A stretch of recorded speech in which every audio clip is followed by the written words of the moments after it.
Telugu big బాస్లోన ఆసక్తికరమైన అంశం ఏంటంటే సుమన్ శెట్టి కెప్టెన్ కావడం. అసలు సుమన్ శెట్టి ఏంటి, కెప్టెన్ కావడం ఏంటండి చాలామందికి ఆశ్చర్యం కలిగించవచ్చు.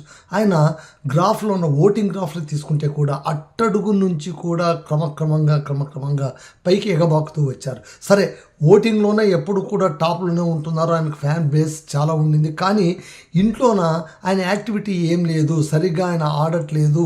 మొదటి నుంచి కూడా అసలు మొట్టమొదటి వీక్లోన ఆయన నామినేషన్ చేసిందే ఆయన ఏమి సర్దు చేయట్లేదు, గలాట్ చేయట్లేదు, యాక్టివ్గా లేదు అని. అలాంటి సుమన్ శెట్టి ఇవాళ 5వ వారం దాటిన తర్వాత ఇంటి కెప్టెన్ కావడమే కాకుండా తనదంటూ ఒక మార్క్ క్రియేట్ చేసుకుంటున్నాడంటే ఖచ్చితంగా ఆ గ్రాఫ్ పెరిగినట్టే మనం అనుకోవాల్సి ఉంటుందన్నమాట. సో అయితే ఇక్కడ క్యాప్టెన్సీ టాస్క్ చాలా మజాగా నడిచింది. ఏంటంటే ఇప్పుడు వైల్డ్ కార్డ్స్గా వచ్చిన వాళ్ళు 6 వచ్చారు. అందులోన కెప్టెన్ కంటెండెన్సీకి పవర్ సాధించినటువంటి నిఖిల్ పక్కన పెట్టేస్తే మిగిలిన 5 ప్లస్ సుమన్ వీళ్ళు వచ్చి క్యాప్టెన్ టాస్క్లో పాల్గొనాలి. ఫస్ట్ ఫేజ్లోన ఏంటి అంటే ఇద్దరిద్దరుగా డిబేట్ కావాలి, ఇద్దరిద్దరు జట్టుగా డిబేట్ కావాలి. లోపల రూమ్లోన యాక్టివిటీ రూమ్లోన ఒక కేఫిన్ బాక్స్ ఉంటుంది, ఒక కేఫిన్ ఉంటుంది. సో ఆ కేఫిన్లోన వాళ్ళు ఒకరు పడుకోవాలి.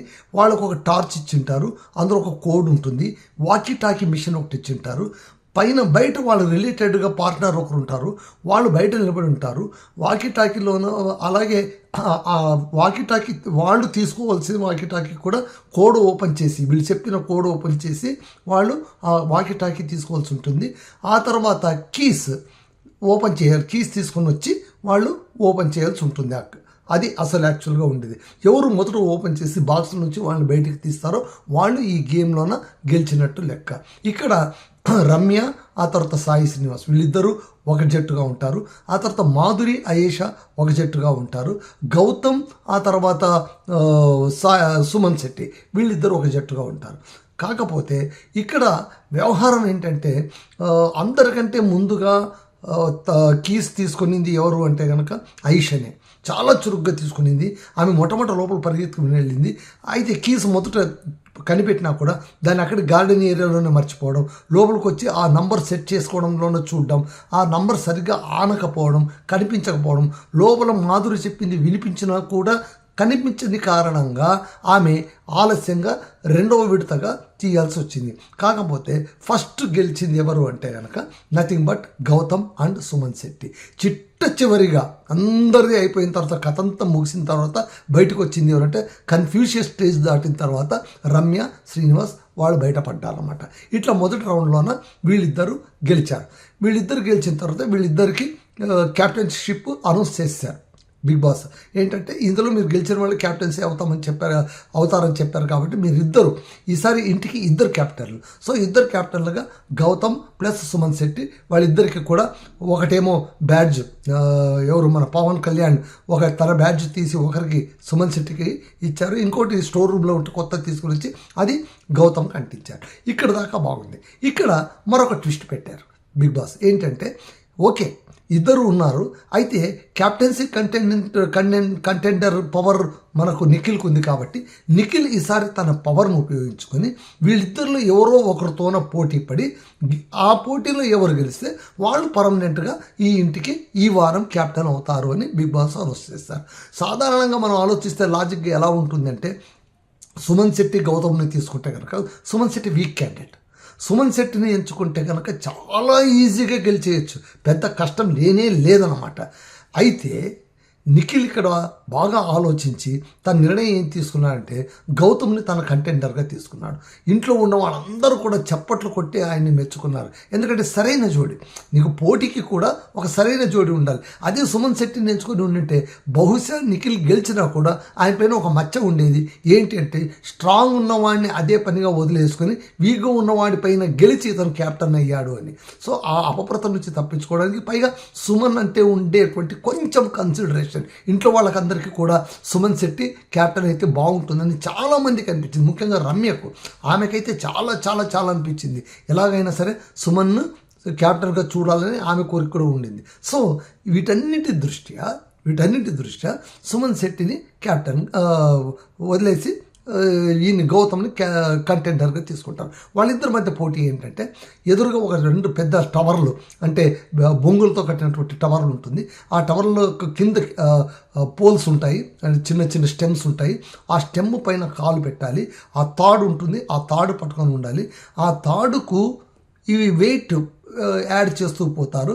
వెనక్కు ఆనుకోకుండా ఆ తాడును అట్లాగే పట్టుకొని ఉండాలి. ఎంత వెయిట్ ఉన్నా కూడా ఎవరు ఎక్కువగా నిలబడి ఉంటారో వాళ్ళే ఈ టాస్క్లో గెలుస్తారు. కాకపోతే ఈ టాస్క్కు తనూజను సంచాలకుగా వ్యవహరించారు. తనూజ ఎవరినైనా పిలవచ్చు, ఆమె ఇష్టం, ఆమె ఎవరినైనా పిలవచ్చు, ఎంత వెయిట్ అన్నా చెప్పవచ్చు. ఆ వెయిట్ తాను తాను అనుకున్న వాళ్లకు, అంటే ఎవరైతే క్యాప్టెన్గా ఉండటానికి ఇష్టం లేదనుకుంటున్నారో వాళ్ళకు వెళ్ళి తగిలించాల్సి ఉంటుంది. అయితే స్టెమ్ మార్చుకునే విషయం మాత్రం బిగ్ బాస్ చెప్తూ ఉంటారు. సో ఇలాంటి టాస్క్లోన అతి ఎక్కువ మంది నిఖిల్ని, అంటే ఆమె పిలిచిన వారిలోన దాదాపు 75 to 80% నిఖిల్కే వెయిట్ వేయడం వల్ల నిఖిల్ ఈ గేమ్ నుంచి తప్పుకోవాల్సి వస్తుంది. Gautam will be the captain. So వచ్చిన క్యాప్టెన్సీ చేజారిపోతుందేమో అనుకున్న గౌతమ్కు మళ్ళీ ఆ క్యాప్టెన్సీ దక్కింది. ఆ క్యాప్టెన్ బ్యాడ్జ్ను ఆయన తగిలించుకున్నాడు. ఇదంతా అయిపోయిన తర్వాత ఒక ఆసక్తికరమైనటువంటి dialogue between Sai Srinivas and Nikhil, వీళ్ళిద్దరి మధ్య జరుగుతుంది. నిఖిల్ అడుగుతాడు, ఏంటి ఇట్లయిపోయింది, ఏం కథ అంటే నిఖిల్ సాయి చెప్తాడు, ఒక్క విషయం నేను చెప్తాను వినండి. ఈ ఇంట్లోన దాదాపు 90% మెంబర్స్కు నువ్వే క్యాప్టెన్ కావాలని చాలా ఇష్టంగా ఉండింది. మళ్ళీ ఇష్టంగా ఉంటే ఇదేంటిది, అందరూ నాకు బరువు వేశారు కదా, నేను ఓడిపోవాల్సి వచ్చింది కదా అంటే, లేదు మీరు జాగ్రత్తగా ఆలోచించండి. తనూజ సంచాలకుగా వ్యవహరించడం వల్ల ఆమె పిలిచిన వాళ్ళందరూ కూడా మీకు వ్యతిరేకులు. ఆమె ఏ 5-6 పిలిచిందో వాళ్ళు మటుకే నీకు వ్యతిరేకులు. మిగిలిన వాళ్ళందరూ కూడా నీకు ఫేవర్గానే ఉన్నారు.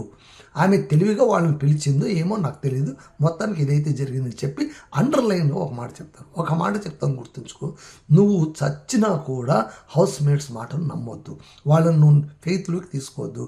మనల్ని నమ్మేవాళ్ళు, మనకు గట్టి సపోర్ట్ ఇచ్చేవాళ్ళు ఫైర్ స్టామ్ వాళ్ళు మాత్రమే.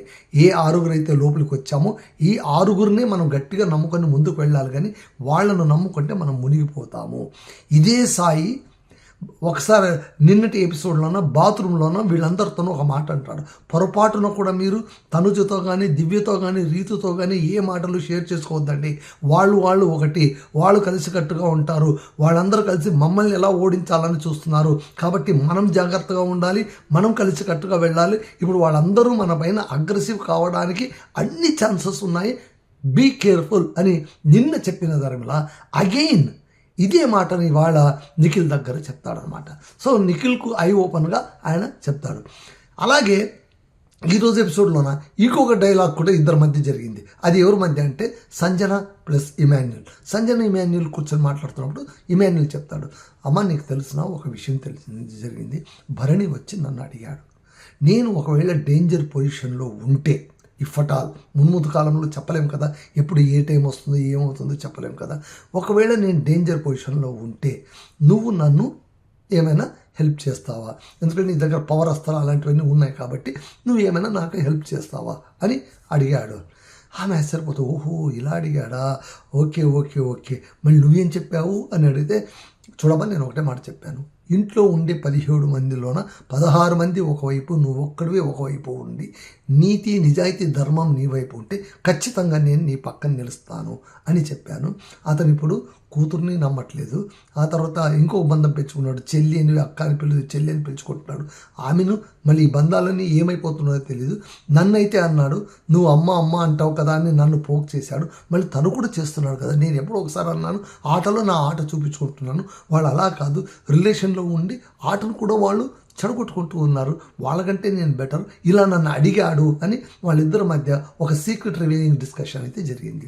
సో ఇవన్నీ చూస్తుంటే భరణికి ఎక్కడో తాను ఎలిమినేట్ అయిపోతానేమోనని ఏమైనా భయం కలుగుతోందా అనే అనుమానం మనకందరికీ కలుగుతుంది.